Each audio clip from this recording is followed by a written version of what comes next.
they ripped my baby from my arms. I screamed until my throat burned, my nails scratching at hands I didn't even recognize. My little boy, my sweet 3-month-old Noah, was crying, his tiny fists waving helplessly as they pulled him away. I could smell his baby powder. I could feel the warmth of his blanket in my arms 1 second, and then nothing. Just cold emptiness. Please. That's my baby. Give him back. I screamed, but my voice was swallowed by the chaos. The woman holding him didn't even look at me. Her face was stone. And behind her, a tall man in a black suit blocked my path.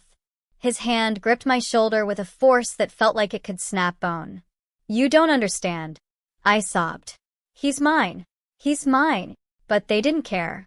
Noah's cry was fading, drowned out by the sound of my own heartbeat pounding in my ears. And then the woman said something, one sentence, that froze my blood. He's not yours to keep. My knees buckled. My stomach twisted into something sharp and sick. What did she mean? Not mine? And before I could ask, they shoved me back, the door slammed shut, and Noah, my Noah, was gone. I swear in that moment, I felt my soul leave my body. What I didn't know then was that the reason they took him would shatter my life in a way I never thought possible. But maybe I should start from the beginning. My name is Claire Thompson. I'm 29 years old, born and raised in a quiet little town in Ohio. I wasn't the kind of person who made enemies. I worked as a preschool teacher, loved kids, and had a small but close circle of friends. I had one younger sister, Emily, who lived out in California, and my parents were still in the same house I grew up in. Life wasn't perfect, but it was safe until I met Adam. He was charming in that way that feels like it belongs in a movie.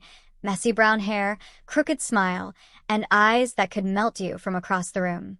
I met him at a friend's barbecue, and before I even realized it, we were spending almost every day together. He made me laugh. He made me feel like I was the only woman in the world. 6 months later, I found out I was pregnant. It wasn't planned, but when I told Adam, he didn't panic. He held me close and whispered, "We'll figure it out together." And I believed him. At first, things were beautiful. He came with me to every doctor's appointment, painted the nursery, and even picked out Noah's name himself. But slowly, little cracks began to show. He started working late, too late. His phone would buzz at night, and he'd step outside to answer. He became short-tempered, defensive, and sometimes I caught him looking at me like I was a stranger. Still, I clung to the hope that things would get better once the baby came. When Noah was born, I thought I had found my purpose. He was perfect, soft skin, bright blue eyes, and a tiny laugh that made the world feel lighter. But Adam wasn't the same. He became distant, sometimes disappearing for hours without telling me where he went. One night, about 2 weeks after Noah was born, Adam came home smelling like perfume, not mine. I asked where he'd been, and his answer was sharp, almost cruel. "Don't start, Claire. I've got enough stress without your nagging." That was the first time I felt a deep, gnawing fear that maybe I didn't really know the man I had a child with. Things escalated fast after that. I started getting strange phone calls, someone breathing on the other end, and then hanging up. Once, I found a note under my door that read, "You don't deserve him. Or the baby." I didn't know who it was from. I didn't know if it was a sick prank or a real threat. But the way Adam brushed it off made me uneasy. "People are weird," he said, shrugging. But his eyes didn't meet mine. Then came the day everything cracked wide open. I had just come home from a quick grocery run. Noah was asleep in his bassinet. I went to put the bags down, and the front door slammed behind me. Before I could turn around, there were footsteps, fast, heavy, and a shadow moving toward Noah's crib. I screamed his name and ran forward, but a hand clamped over my mouth, yanking me back. My heart pounded so hard it hurt, and that's when I saw her for the first time, tall, cold eyes, holding my baby in her arms like she had every right in the world. What happened next is something I'll never forget. "Give him back," I screamed, my voice raw, but the tall woman only clutched Noah tighter, her cold eyes fixed on me like I was nothing more than a nuisance. The man behind her stepped forward, blocking my path. "Stay back, Claire," he said, his voice low but dangerous. "You don't want to make this harder than it already is." Harder? The word made my stomach twist. What could possibly be harder than having my child stolen from me right in front of my eyes? I lunged forward, but the man grabbed my wrists and shoved me against the wall so hard I felt the air leave my lungs. Noah started crying louder, his tiny face scrunching up in distress. "Please," I begged, the sound breaking into sobs. "He's just a baby. Why are you doing this?" The woman's lips curled into something that wasn't quite a smile. "Ask Adam," she said softly. "If he hasn't told you by now, maybe you never really knew him." And just like that, they were gone, slipping out the front door, down the steps, into a black SUV that peeled away so fast it left tire marks on the street. I collapsed on the floor, my whole body shaking. My mind was spinning, searching for answers, replaying every moment I had with Adam, every strange late-night phone call, every unexplained absence. I didn't even hear the door open behind me until a voice said, "Claire? What happened?" It was my neighbor, Mrs. Jenkins, holding a bag of mail she'd picked up for me earlier. One look at my tear-streaked face and the empty bassinet, and her expression changed from confusion to horror. "They took him," I whispered. "They took Noah." Within minutes, the police were in my living room. I told them everything: the woman, the man, the SUV, the words she'd said about Adam. They wrote it all down, asked me if I had enemies, if Adam had enemies, if anyone might have a reason to take my child. "Adam," I said, my voice trembling. I think this has something to do with him." When they asked where Adam was, I realized I didn't even know. He'd said he was going to run errands that morning, but he hadn't answered my calls since. The officers promised to issue an Amber Alert, but they also warned me. "If this is tied to something your partner did, you need to be honest with us. The faster we know, the faster we can act." I wanted to believe Adam wasn't involved. I wanted to believe there was some misunderstanding. But deep down, something cold was creeping into my chest. Hours later, he finally walked in, calm, casual, like nothing had happened. "Where's Noah?" I demanded the second he crossed the threshold. He froze. "What do you mean?" "Don't play dumb, Adam. 2 people broke into our home, took our baby, and one of them said you know why." For the first time since I'd met him, I saw real fear flash in his eyes. He sat down heavily on the couch, running a hand through his hair. "Claire, there's something I need to tell you. But you have to promise not to freak out." My hands clenched into fists. "Tell me. Now." He looked at me for a long moment before speaking. "Before I met you, I was engaged. Her name was Vanessa. Things ended badly. I owed her family money I couldn't pay back. I thought they'd moved on, but he swallowed hard. I guess they didn't." I stared at him in disbelief. "You think this is about money?" "It's about more than that," he said, his voice low. "Vanessa's father is powerful, dangerous. He told me once if I ever crossed him, he'd take something from me I could never replace." My stomach dropped. "So, he took our son?" Adam's silence was all the answer I needed. For a moment, the room felt like it was closing in on me. My baby was in the hands of people who wanted revenge, and the man I trusted had been keeping secrets that might cost me everything. Before I could say another word, there was a knock at the door, loud, forceful, like whoever was on the other side wasn't going to wait for an invitation. Adam's eyes went wide. "Don't open it," he whispered. But it was too late. The door swung open, and 2 uniformed officers stepped in. "Adam Carter?" one of them said. Adam stood slowly. "Yeah. You're under arrest for fraud, embezzlement, and," the officer glanced at me, "possible involvement in the abduction of your child." My heart slammed against my ribs as they turned him around and cuffed him right there in our living room. And in that moment, one thing became terrifyingly clear. If Adam was going to prison, I might be the only one left to save Noah.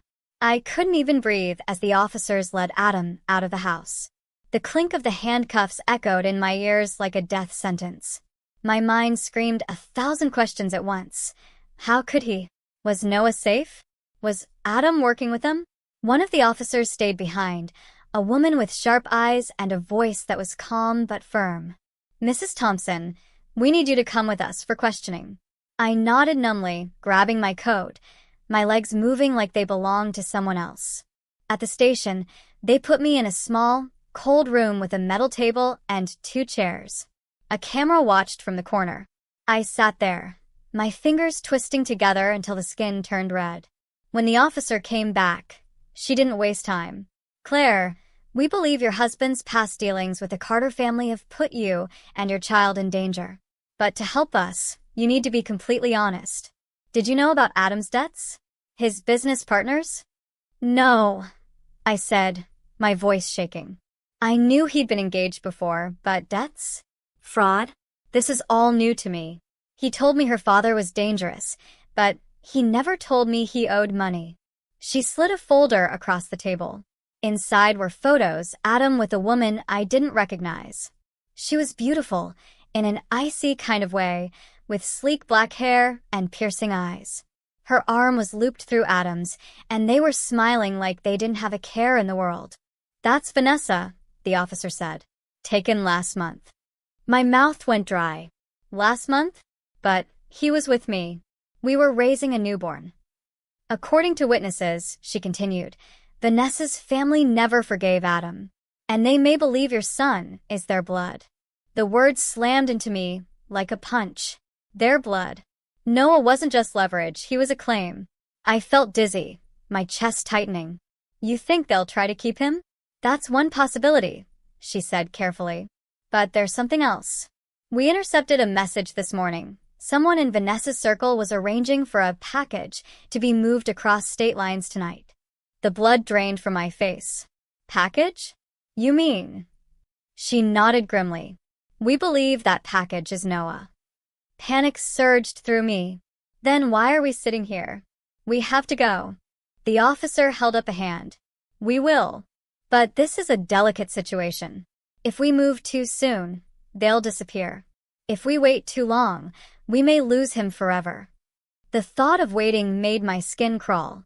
Every second that passed was another second my baby was in their hands. They let me go home that evening, but it didn't feel like home anymore. The nursery was too quiet, the air too still.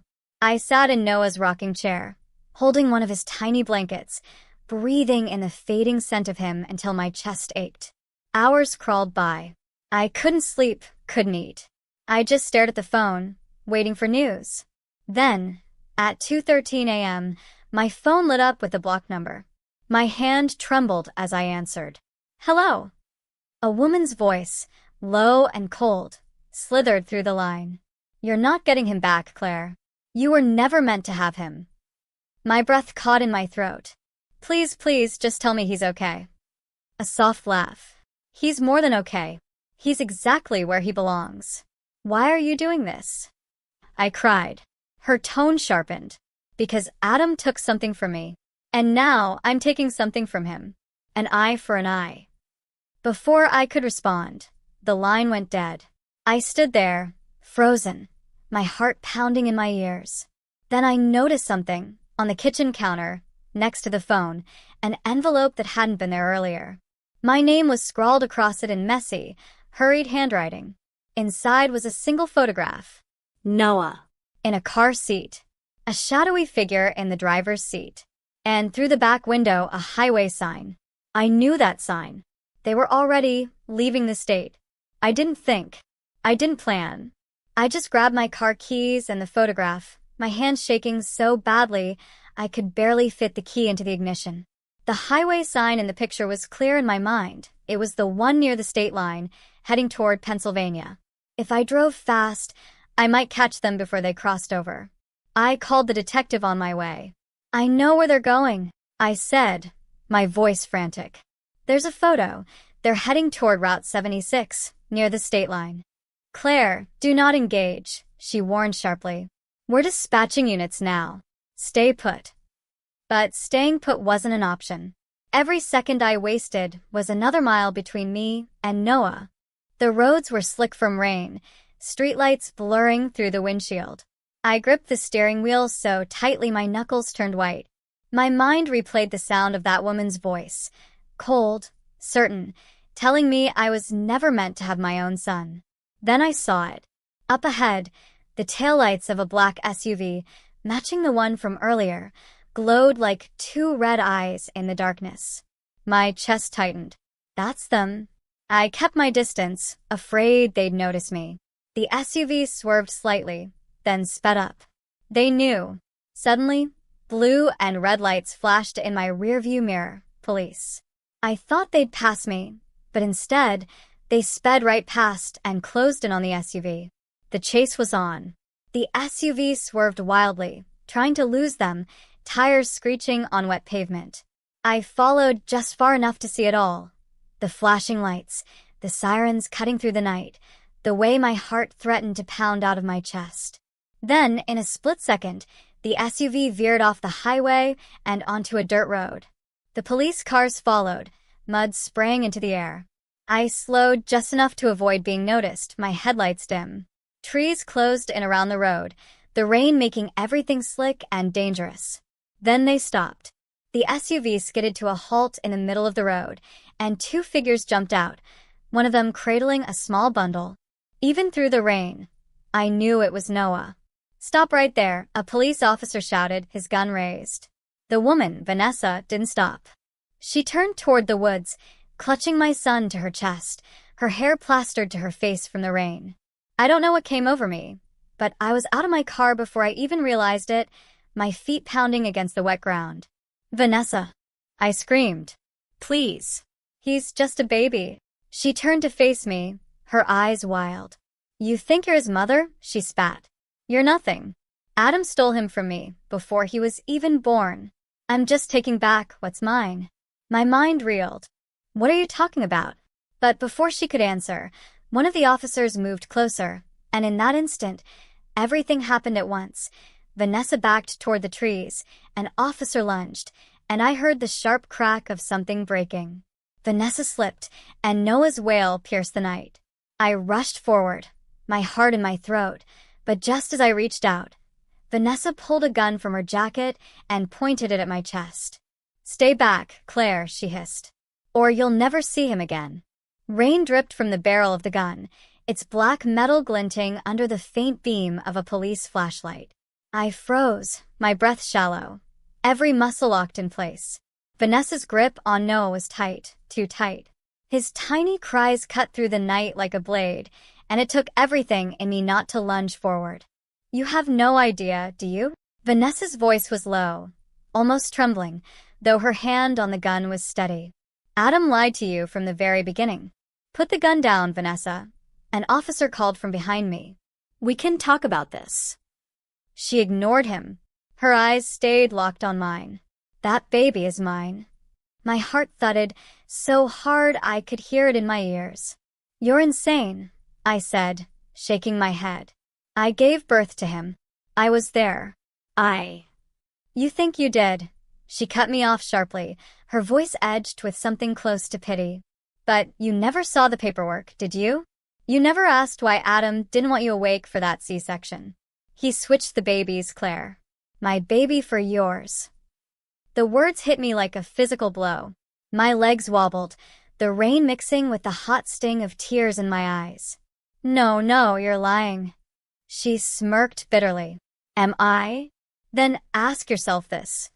Why do his eyes look nothing like yours? Why did Adam take him to the doctor without you that first week? He was making sure there was no mistake, making sure the switch stuck." My stomach twisted into a knot so tight, I thought I might be sick. Could it be true? No, it couldn't.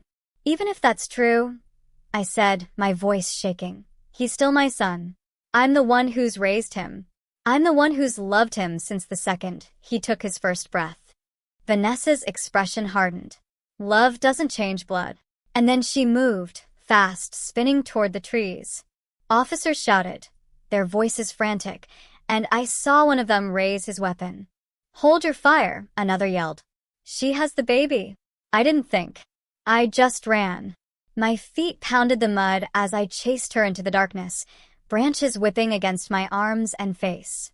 I could barely see, but I could hear Noah's cries ahead of me, pulling me forward. Then crack. A gunshot split the air.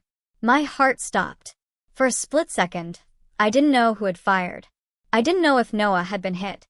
I burst into a small clearing just in time to see Vanessa stumble, clutching her arm. The gun clattered to the ground. Noah was still in her arms, screaming, but alive. I lunged for him, my fingers brushing the soft edge of his blanket. And then someone else stepped out from the shadows. Tall, broad shoulders, familiar. Adam. His face was pale, his eyes burning with something between rage and desperation. "Everybody stop," he said, his voice trembling. "This ends now." Rain dripped from Adam's hair, his chest heaving as he stood between me, Vanessa, and the circle of police closing in. His hands were raised, but his eyes kept darting to Noah. "Adam," I said, my voice breaking. "Tell me the truth. Did you do it? Did you take her baby and give him to me?" He closed his eyes for a moment, like the weight of it all was finally crushing him. When he opened them, the answer was there before he even spoke. "Yes," he said hoarsely. "I did." The world tilted. I couldn't breathe. Vanessa let out a sharp, bitter laugh. "Finally, he admits it." "I wasn't trying to hurt you, Claire," Adam said quickly, his words spilling out. "I was trying to save you. Vanessa's family, they're monsters. She was pregnant, and her father was going to sell the baby to settle one of his debts. I switched them so he couldn't." Vanessa's eyes flashed. "You didn't save anyone, Adam. You stole my child and gave him to a woman who didn't even know the truth." I shook my head, tears blurring my vision. "You didn't give me a choice. You didn't give either of us a choice." The officers were edging closer, their guns drawn, voices tight with warnings. Adam took a step toward Vanessa, his voice low and pleading. "Please, just let me hold him one more time. We can figure this out." "No one has to. Stay where you are," an officer barked. Vanessa's grip on Noah tightened. "You'll never touch him again." Something in Adam snapped. In one swift move, he lunged for her. The gun on the ground flashed in the mud as Vanessa screamed. I moved too, throwing myself toward Noah, my arms outstretched. The world exploded, shouts, a struggle, the sound of another gunshot cutting through the night. When the ringing in my ears cleared, the scene was frozen in front of me. Vanessa was on the ground, clutching her shoulder. Adam was on his knees, his hands covered in blood, his own. And Noah was in my arms. I held him so tightly I could feel his heartbeat against mine, his cries soft and weak but alive. Adam looked at me, pain etched across his face. "Claire, I'm sorry. I just wanted to protect you." His voice cracked. "Take care of him." The officers swarmed in, pulling Vanessa away, some rushing to Adam. But I couldn't watch. My world had narrowed to the warm, fragile weight of my son in my arms. Hours later, at the hospital, they told me Adam wouldn't make it. Vanessa was under arrest. And as for Noah, the DNA tests confirmed it. He wasn't biologically mine. The law said he would go into custody until the courts decided. But when the social worker came to take him from my hospital room, I clung to him the same way I had the night they tried to rip him from my arms. "He's mine," I whispered fiercely. "I don't care what your papers say. He's my son." She hesitated, then gently pried him from my grasp. The emptiness that followed was worse than death.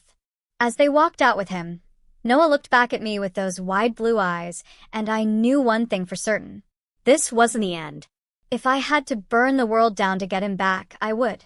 The months that followed were the longest of my life. Court hearings, lawyer meetings, endless paperwork. Every day felt like a war I was barely strong enough to fight. Vanessa's family tried to paint me as a thief, someone who had knowingly kept a child that wasn't mine. I fought back with everything I had, witnesses, records, the truth about the night they broke into my home. Adam's death complicated everything. He couldn't testify, couldn't explain why he did what he did. All I had were his last words and the memories of the man I thought I knew. The court-appointed psychologist asked me one question that stuck with me. "If you lose this case, will you still fight for him?" I didn't even hesitate. Until my last breath. The trial dragged on for weeks. I sat through every session, my eyes fixed on Noah, who was too young to understand why he wasn't coming home with me at the end of the day.